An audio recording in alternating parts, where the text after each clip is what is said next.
Les animés avec un protagoniste surpuissant sont géniaux. Ces protagonistes en soi acquis cette puissance grâce à un entraînement intense, d'autres sont nés avec et pour certains ils ont dû manger leur daron. Mais dans tous les cas, ces protagonistes sont souvent badass et intrigants et certains cachent même leur puissance, soit pour être un justicier dans l'ombre, comme dans Eminence Shadow, ou pour tout simplement mener une vie normale. Donc salut, c'est Nix et comme vous l'aurez vu dans le titre et miniature, aujourd'hui je vais vous dévoiler 10 animes de fantasy où le protagoniste est super puissant.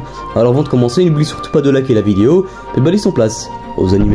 Premier animé de Irregular at Magic School, un animé que j'ai franchement aimé. L'histoire se déroule dans un monde futuriste où la magie existe. Toutefois cette magie est loin de celle des animes isekai, car elle est de nature technologique. Dans ce monde, les utilisateurs de magie ont une puissance considérable, donc les différents pays en profitent pour former le plus de magiciens possible. Et c'est là on va suivre l'histoire de Tatsuya et de sa sœur Miyuki, qui sont deux adolescents fraîchement arrivés au plus prestigieux lycée de magie. Problème, alors que la petite sœur Miyuki a intégré les plus hautes classes de magie suite à sa performance à l'examen d'entrée, son frère aîné Tatsuya se retrouve malheureusement dans la classe 18. En gros, c'est la classe des plus faibles utilisateurs de magie. Toutefois, il va prouver aux élèves de l'école qu'il ne faut pas se fier aux résultats du test, car en réalité, il est extrêmement puissant. Genre vraiment puissant. Bref, je vais pas vous spoiler plus que ça, genre action, roman, science-fiction, surnaturel. Deuxième animé, Shikakumo no Saikyo Kenja, un animé de fantasy génial où on va suivre l'histoire d'un homme si doué en combat magique qu'il était surnommé le sage. Toutefois, il se rend rapidement compte d'un grand problème. Son propre corps n'était pas fait pour les combats magiques. Afin de surmonter cet obstacle, il prend la décision d'enfermer sa propre âme afin de renaître plus tard dans le futur. Dans un futur où il serait capable d'utiliser ses connaissances. Ouais, c'est bizarre, mais disons, il sait ce qu'il faut. À son réveil, il est choc-barre, car il réalise que le monde a changé, mais d'une mauvaise manière, car la magie s'est vraiment dégradée. En gros, tout le monde est faible, et c'est alors qu'il devient désormais le plus puissant de tous les temps. C'est un bon animé, je recommande, genre fantasy, action, aventure.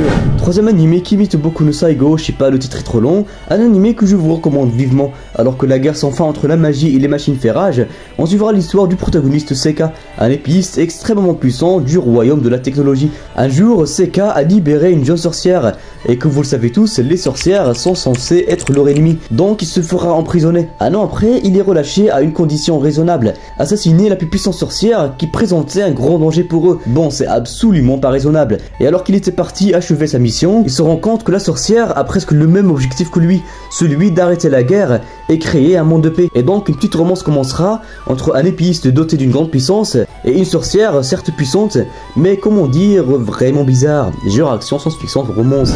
Quatrième animé, Shoujo Saikyo no Daimyo, premier isekai de la vidéo. On va suivre l'aventure d'un roi démon gravement puissant. Ouais bon, comme tous les protagonistes de la vidéo, il était tellement puissant qu'il s'ennuyait, et franchement je comprends ses sentiments. Absolument pas. Et vu qu'il s'ennuyait, il a décidé de réincarner lui-même dans un autre monde. Bon, c'est un gros délire, mais posez pas de questions. Maintenant qu'il est réincarné dans un autre monde, vous penserez qu'il est désormais faible et peut vivre une vie moins ennuyante? Absolument pas, car ce dernier était toujours extrêmement puissant. Il avait un seul boulot et a réussi à faire n'importe quoi. Bon bref, désormais il s'appelle Hard et commencera sa nouvelle aventure en tabassant littéralement tout le monde. Et va rencontrer par la suite plein de personnes, notamment plein de meufs. T'as cru quoi, c'est un isekai? L'anime est sympa, surtout si vous aimez les protagonistes puissants, genre isekai fantasy protagonistes stupides. Sinon j'ai remarqué que 96% des personnes qui regardent mes vidéos ne sont pas abonnées. C'est dommage Laura, si t'aimes bien la vidéo, abonne-toi. Allez, reprenons la vidéo. Cinquième animé, un autre isekai, Reborn to Master Blade. Sur cet anime on suit l'aventure du roi Iglis, qui était aussi par le passé un puissant chevalier. En tant que roi, il a consacré l'entièreté de sa vie à écouter son peuple et à fonder un empire de paix. Ce dernier n'a qu'un souhait au moment de sa mort, se réincarner dans une nouvelle vie où il pourrait vivre pour lui-même. Bonne nouvelle pour lui, son souhait est exaucé et le voici propulsé dans un avenir lointain. Mauvaise nouvelle pour lui, le roi Iglis renaît pas en tant qu'homme mais en tant qu'une fille. Mais bon, il s'en fout. Cependant, il n'est pas né dans n'importe quelle famille. Il fait partie d'une famille très célèbre de chevaliers. Seulement, dès l'âge de 6 ans, il est officiellement déclaré qu'il ou elle ne pourra jamais devenir chevalière en raison de ses faibles capacités. Et ce malgré qu'il fasse partie de cette famille de chevaliers. Et vu qu'il était surpuissant dans son ancienne vie, il va bien sûr pas abandonner. Bref, c'est un bon anime, je vous le suggère. Genre action fantasy, protagoniste malchanceux. Sixième animé, Trapped in a Dating Simulator. Un isekai que j'ai franchement aimé, avec encore un protagoniste puissant nommé Léon. Léon était un ancien ouvrier japonais. il se retrouve réincarné dans le monde d'un jeu vidéo de romance. C'est alors que Léon, le protagoniste, intègre l'académie de magie et fait la rencontre de 4 lycéens, certes attirants, mais extrêmement chiants et arrogants. C'est alors que Léon utilisera les pouvoirs qu'il a réussi à obtenir grâce à ses connaissances de son ancienne vie et va massacrer et humilier ces arrogants. Bon bref, c'est un gros délire bizarre, mais l'anime est super drôle et le protagoniste est sans pitié. Puis ne vous inquiétez pas, ce n'est pas un animé de mecha, genre action, comédie, romance. Septième animé, c'est Kengakuin no Makensekai. Sur cet anime, les 6 seigneurs des ténèbres imposaient leur contrôle sur l'humanité, poussant l'humanité au bord de la destruction. Toutefois, tout n'était pas perdu pour autant. 6 héros se dressent face aux seigneurs des ténèbres et les éliminent un par un grâce à leur pouvoir. Cependant, avant de mourir, le roi des morts vivants, le seigneur Leonis Desmagnus, enferme son propre corps dans une puissante barrière magique et se jette à un sort de réincarnation. Son objectif était simple, revenir dans 1000 ans pour conquérir l'humanité à nouveau. Ouais, il veut vraiment rien lâcher, on dirait Dio Brando. Plusieurs centaines d'années plus tard, Rizelia Rai Crystalia, un sacré prénom je sais, découvre par hasard d'anciennes ruines ayant appartenu à Leonis. En explorant le lieu, la jeune femme détruit accidentellement le sceau du Seigneur des Ténèbres, sortant ce dernier du sommet millénaire dans lequel il était plongé. Cependant, Leonis se retrouve maintenant dans le corps d'un gamin et réalise que la magie a carrément disparu du monde. Donc il va intégrer l'académie afin de survivre dans ce nouveau monde.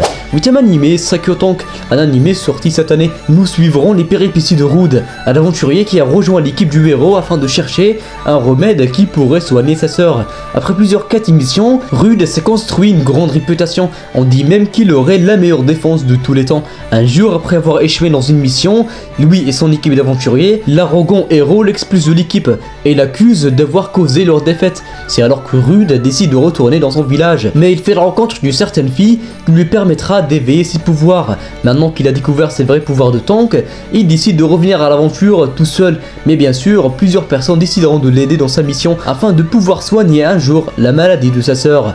Genre shonen action aventure. 8ème animé, il fallait bien sûr en parler, Solo Leveling. Bon, vous le connaissez sûrement, sur Solo Leveling on suit l'histoire de Song Jinwoo, un jeune adolescent hunter. En gros, il explore les donjons afin de tuer des monstres et gagner de l'argent, afin de payer les frais médicaux et scolaires de sa mère et de sa sœur. Ouais, c'est beaucoup. Mais malheureusement, Song Jinwoo est un hunter de classe E, en gros le plus faible hunter de tous les temps. Il a presque eu la même capacité qu'un humain normal. Un jour, il ira à l'exploration, lui et plusieurs autres hunters, d'un nouveau donjon, et vont par la suite découvrir un chemin étrange. Malheureusement, après l'avoir exploré, ils sont coincés dans une pièce et se feront quasiment tous brutalement tuer, même le protagoniste Song Jinwoo. Cependant, il n'est pas mort et une sorte de système le sauve. Plusieurs jours plus tard, après s'être entièrement soigné, il découvre que ce système-là lui a donné plusieurs missions à faire, comme des pompes, des squats, des kilomètres à courir.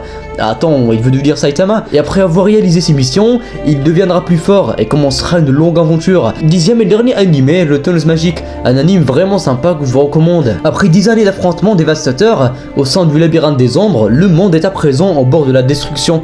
En gros, tous les plus puissants guerriers ont succombé face aux puissants monstres. Même Désir, l'un des rares derniers magiciens compétents, encore en vie, est incapable de se battre et ne peut rien faire face au terrible ennemi qui menace l'humanité. Mais tandis que tout semble perdu pour de bon, Désir est renvoyé plusieurs années dans le passé, à l'époque où il étudiait encore la magie à la prestigieuse académie. Grâce à cette seconde chance du destin, il est peut-être encore possible de sauver le monde. Alors il décidera de devenir plus fort, lui et tous ses compagnons, afin de pouvoir survivre dans le futur. Genre fantasy, comédie. Merci d'avoir regardé la vidéo jusqu'ici. Avant que vous partiez, je tiens vraiment à vous remercier pour les 13 000 abonnés atteints sur la chaîne. Franchement, ça fait vraiment plaisir. Merci à tous. Puis bah n'oubliez pas de liker la vidéo car beaucoup de personnes l'oublient. Je compte sur vous.